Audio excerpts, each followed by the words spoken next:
I must admit I'm very excited for today's video. This is one of the most iconic guitars of all time. This is the 1982 Gibson Les Paul in Alpine White. So let's plug this bad boy in and get our shred on.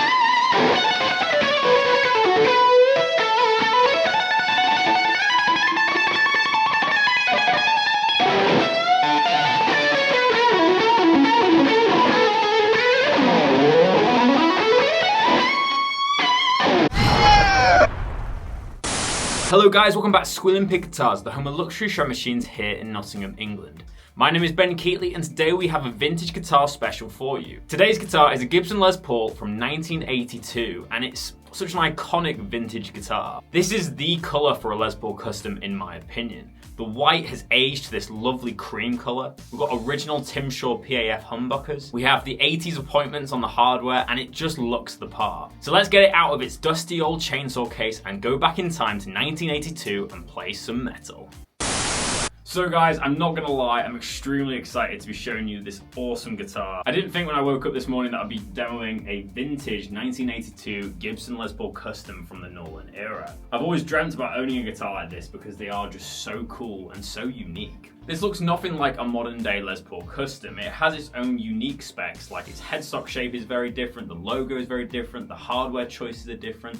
This was during the Nolan era. But there was some really interesting specs in this year. This guitar has a 3-piece maple neck, which some players really dig. For example, Zakk Wylde, all of his signature model Les Pauls had 3-piece maple necks, and his Wild Audio stuff also has that. I think his original custom was an 80s one, don't quote me on that, but I assume that's why he likes 3-piece maple necks. We have a solid mahogany body with a maple top on this one. This weighs a ton. This Les Paul must be over 10 pounds in weight. It's very, very body divey, and it's a classic Nolan era example. They built really heavy Les Pauls in this time. Other features are that we have the Tim Shaw PAF humbucker. These pickups have a bit of a cult following. Some people say that they're the best pickups ever made by Gibson.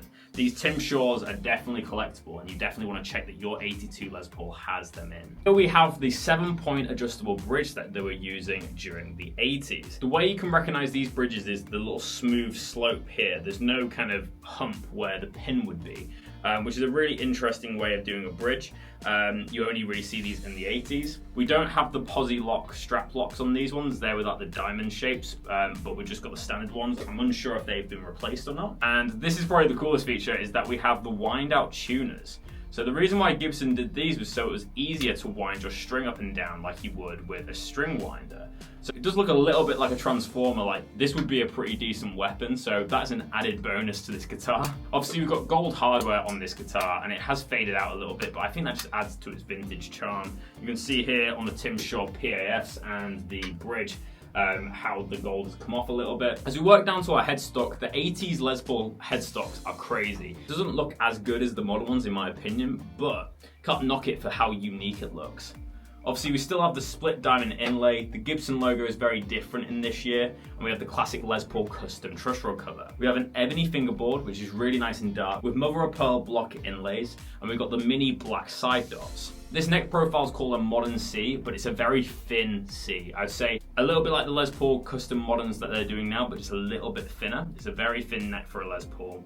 And we have these very, very shallow frets. They're very, very rectangular. They're not as domed as the modern stuff, but still a very cool vintage relic. We have the 3-ply black guard and we have the speed knobs, which have ambered slightly over the years. As this is a white guitar, obviously the finish is aged a lot into a kind of a yellowy cream color, which is very iconic, and the made to measure program or Gibson Custom Shop are actually recreating this color now. You can get a buttercream version, which looks just like this, but obviously not real. We have a lot of lacquer checking, so across the neck there. This is really cool on the vintage examples. It shows the real wear of this guitar. But on the whole, this guitar has been looked after very, very nicely. If you think about it, this guitar is 42 years old and it's definitely picked up a little bit of wear, but it is still in great playing condition. For today's video, I'm going to be running through my Kemper profiler running a JCM 800 profile. I'm kind of going for that Randy Rhoads, Zakk Wylde, that metal Les Paul custom tone for today. So let's plug her in and see how she sounds.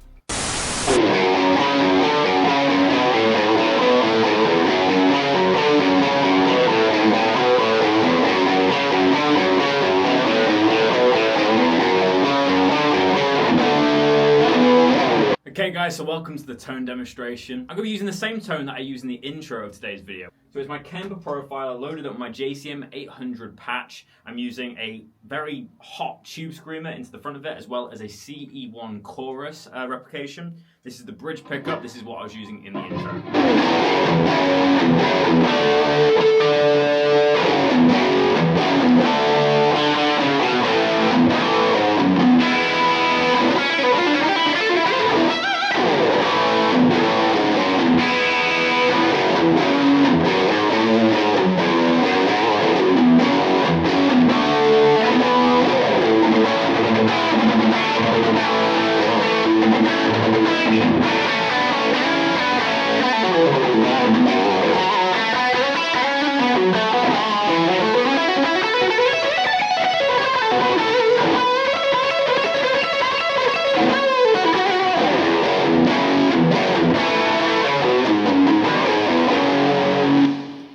Such a great tone to start off with. There's going to be a lot of shredding in this video. I do apologise, but you can't not on an 80s custom. So first off, this guitar sounds huge. These Tim Shaw pickups are incredible sounding. And I know there's a myth about heavy Les Pauls not having good sustain, but this guitar sustains.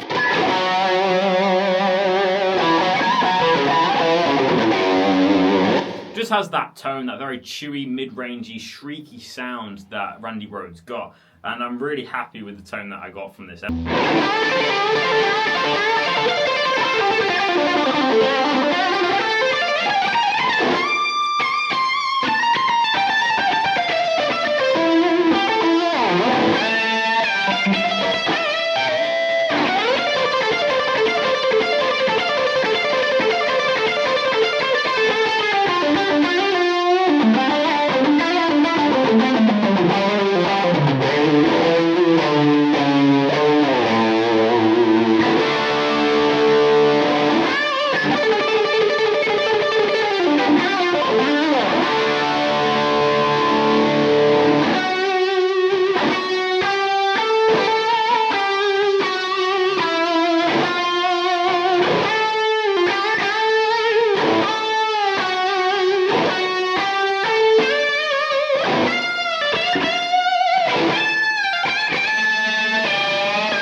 So there you can hear it, this guitar nails that Randy Rhoads, Zakk Wylde, that modern kind of Les Paul custom sound. But let's turn off the chorus pedal, lower the gain, and hear some more classic riffs.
let's hear them clean tones.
Enjoy playing that guitar. The neck pickup has quite a bassy, woolly response, but it actually works really nicely for clean tones. You get that really nice response.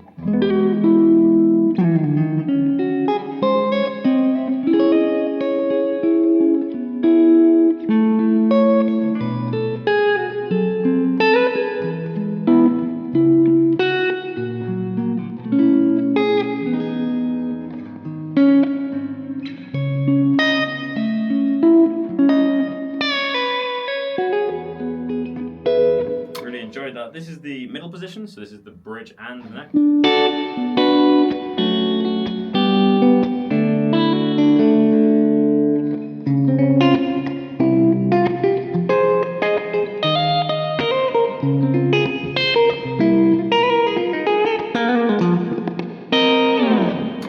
finally, this is the bridge pickup. We'll just do some chords on it.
Beautiful sounding guitar, even on the clean tones. Even though this guitar, really in my eyes, is made for rock and metal, it still sounds incredible on the clean. So let me play you out with one more track. Let's go back to the high gain mode and see what she's got.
guys, what are my final thoughts on today's video? I'm going to rate this guitar a 10 out of 10. I have to say, this has definitely become a bit of a dream guitar for me. It plays amazing, it looks amazing. What is there more to say? It's an iconic vintage instrument from 1982, and as I said, I'd love to own one day. This just oozes Randy Rhoads. These pickups sound incredible. Obviously, I was playing in a lot more of a higher gain fashion for today's video, as I really wanted to see how they sounded. And with that slimmer neck, this guitar is a perfect shredder guitar. Obviously, we've got an ebony fingerboard matched with that maple neck, so it's a very bright sounding guitar, but that's perfect for metal as it screeches and it goes right through the mix just the way you want to. In terms of a clean guitar, it sounds alright, but this guitar really comes into its own on its riffs and its high-end shred licks. So I'd really recommend this for any Randy Rhoads fan, any fan of the darkness, anyone who's wanting to play rock and roll on a beautiful Les Paul Custom. The frets are quite shallow feeling. It doesn't interrupt your playing. If you definitely had more of a taste for modern instruments, you may want to get it re-fretted. I know that's a bit scandalous, obviously, because it still has the fretboard nibs. But obviously that would make it easy to vibrato and bend, as these frets are very, very small, a little bit like the fretless Wonder frets. But it stayed in tune very nicely, it sounds incredible, and I have to say, it's probably one of the better Les Paul Customs I've ever played. A downside is obviously the weight. Playing this guitar standing up is going to be a bit of a workout. Personally, it wouldn't bother me. I'd be fine to kind of carry this guitar around on my shoulder and have a bit of shoulder pain after, but knowing how cool this guitar looks and how it plays. They're my final thoughts and personal review of this guitar, but most importantly, guys, let me know in the comment section below, what do you think of this guitar? Do you like it or do you not? I don't really know how you can't like it, but let me know in the comment section below if you don't. Also, whilst you're down there, make sure to leave a like on today's video to show your appreciation and subscribe to our channel for more content. But thank you so much for watching Squealing Pig Guitars, and I'll see you tomorrow for another episode. But until then, keep rocking, guys. I'll see you soon.